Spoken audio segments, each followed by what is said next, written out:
Wat 'n pragtige nuwe môre. En ek en jy kan saam kuier om God se woord om eers te sit in ons lewe.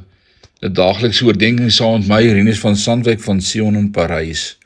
Vanmôre wil ek ons moet praat oor so lief. Ja, jy ken die teks, Johannes 3 vers 16.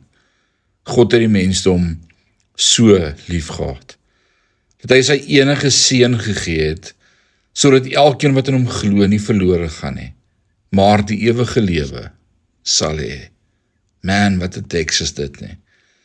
Diegene wat God se teenwoordigheid die kragtigste ervaar het, is diegene wat die seun die middelpunt van hulle lewens gemaak het.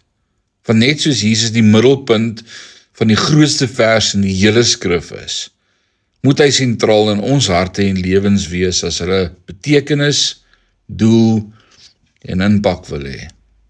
Dit beteken dat enige persoon, strewe of passie in my lewe, wat nie op Jesus Christus gesentreer kan word nie, geen plek in my lewe het nie, want dit is God se plan om alles in die hemele en op aarde in sy seun bymekaar te maak.